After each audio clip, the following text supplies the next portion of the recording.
आज हम कक्षा 7 की पाठ 3 हिमालय की बेटियां निबंध को पढ़ेंगे। इस निबंध के लेखक नागार्जुन जी हैं। पाठ को शुरू करने से पहले आइए हम पाठ की विषय वस्तु के बारे में जान लेते हैं। जैसा कि शीर्षक से पता चलता है कि हिमालय की बेटियां पाठ में लेखक हिमालय की बेटियों के बारे में बात कर रहे हैं। देखा जाए तो हिमालय एक पर्वत है, उसकी बेटियां थोड़ा समझ ही नहीं आता। यहाँ पर लेखक हिमालय को एक पिता के रूप में दर्शाया है, यानी बताया है, और उनकी बेटियों के बारे में बताया है जो उससे निकलने वाली नदियाँ हैं। हिमालय एक पर्वत है और उससे निकलने वाली नदियाँ उसकी बेटी है। इसमें कवि लेखक ने मानव के रूप में दर्शाने के लिए मानवीय अलंकार का प्रयोग किया है।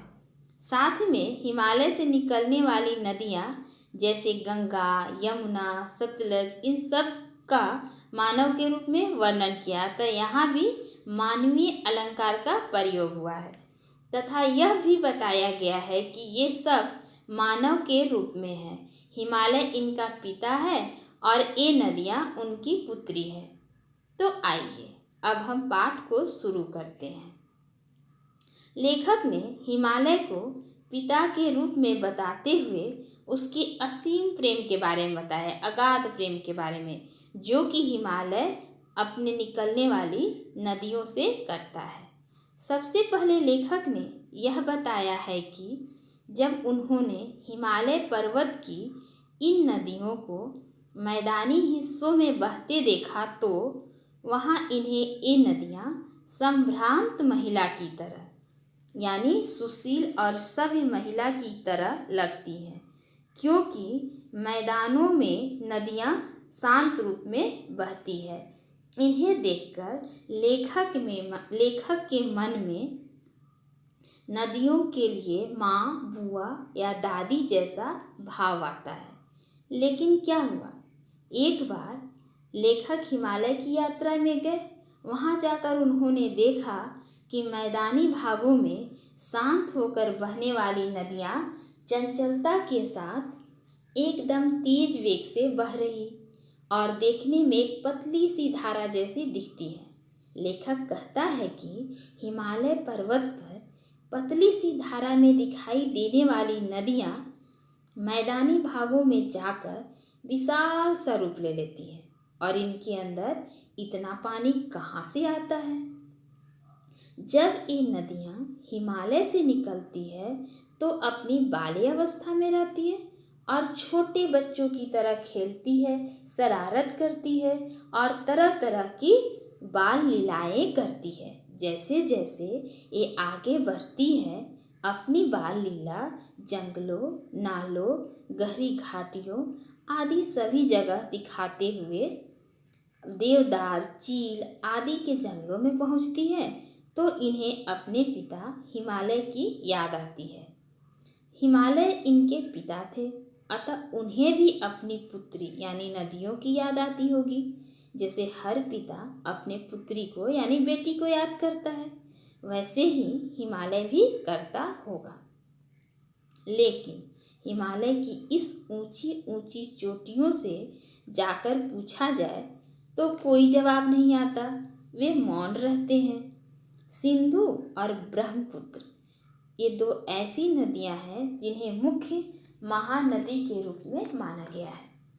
लेखक नदियों को हिमालय से निकलते हुए बाल लीला करते देखते हैं तो उन्हें विश्वास ही नहीं होता कि ये बाल लीला करने वाली नदियों में इतना असीम जल कहाँ से है।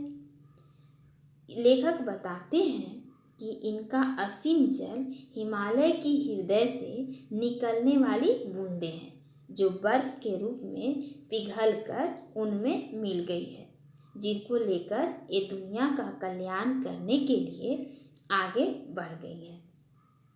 यहाँ से आगे बढ़कर इनका लक्ष्य समुद्र में मिलने का है।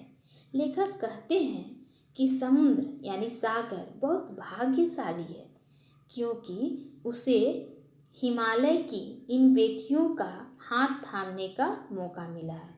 लेखक कहते हैं कि जिस तरह ये नदियाँ अपने पिता के गोद में नवतरंग करके बाल रूप दिखाती है, आगे मैदानों में वही नदियाँ अपना रूप बदलकर दुनिया की कल्याण करने के लिए आगे बढ़ते जाती है और जाते जाते समुद्र में जाकर मिल जाती है, जिससे एक रिश्ता समुद्र और हिमालय में बन जाता है। किसका बन जाता है? ससुर और दामाद का।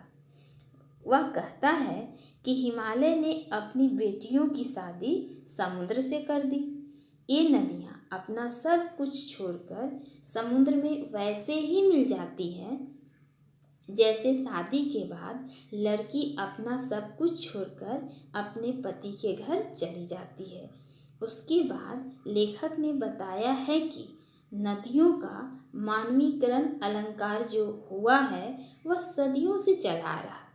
बहुत सारे महान कवि एवं लेखकों ने प्रकृति के इन चिन्हों का यानी पर्वत, नदियों और बादलों का मानवीयकरण किया है।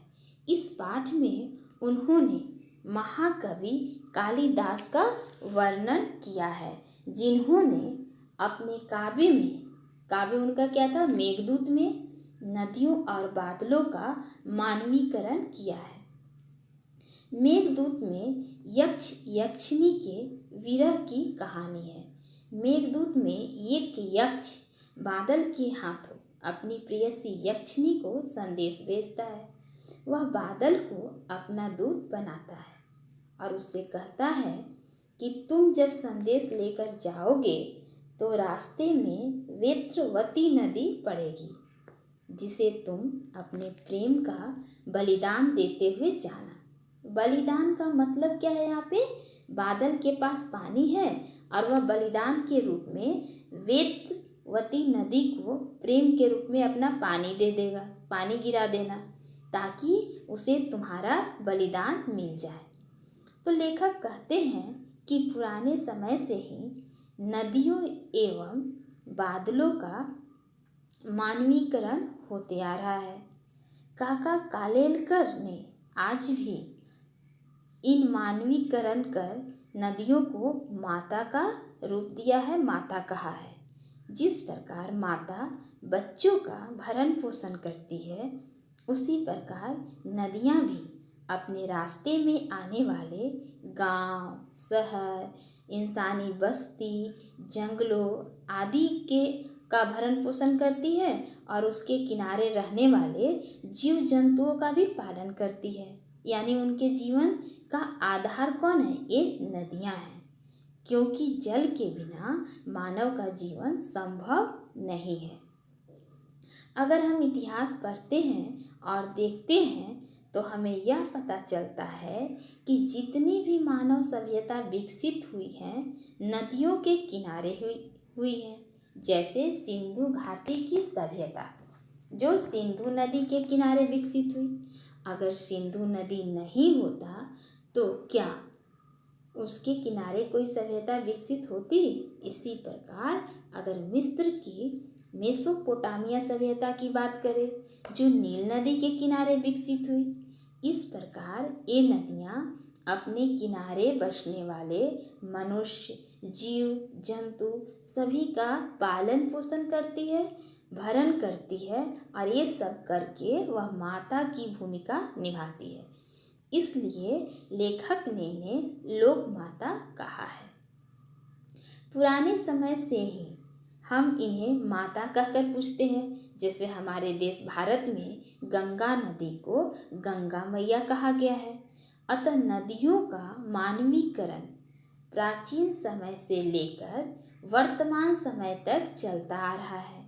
लेखक कहते हैं कि हम इन्हें माता ही क्यों माने, और भी कुछ रिश्ता जोड़ सकते हैं, जैसे पुत्री का, बहन का, प्रेयसी का आदि रिश्ता जोड़ सकते हैं। जिस प्रकार बहन भाई की परेशानियों को चुटकी बजाते ही दूर कर देती है, वैसे ही ये नदियाँ हमारी परेशानी को भी दूर कर देती है। इसका एहसास उन्हें थोलिंग में हुआ जो तिब्बत में है। जब वह बीमार हो गए तो उनका मन किसी भी काम में नहीं लग रहा था। तो सतलुज नदी में अपना पैर डालकर वे बैठ गए। थोड़ी देर में उनका थकान दूर हो गया और वे वहाँ एक कविता का गायन करने लगे। जय हो सतलुज बहन तुम्हारी शीर्षक से संबंधित एक कविता का गायन उन्होंने किया। आज हम इस पाठ में पढ़े कि लेखक ने नदियों के साथ अपना रिश्ता बना लिया है। प्रकृति के इन सारे चिन्हों को हम वरदान के रूप में ईश्वर से हमें मिला है, यानी प्राप्त हुआ है, जिन्हें हम अपना बनाकर जीवन में हर्षोल्लास यानी खुशी और आनंद ला सकते हैं, भर सकते हैं, क्योंकि ये हमारे जीवन में खुशी का रंग भरने का काम करते हैं। प्रकृति के नदी, पहाड़ आदि हैं जो हमेशा निस्वार्थ भावना से हमारी मदद करते हैं। आज हम हिमालय और उससे निकलने वाली नदियों के बारे में जानकारी हासिल किए, पढ़े, समझे और यह जाने कि किस प्रकार वह हमारे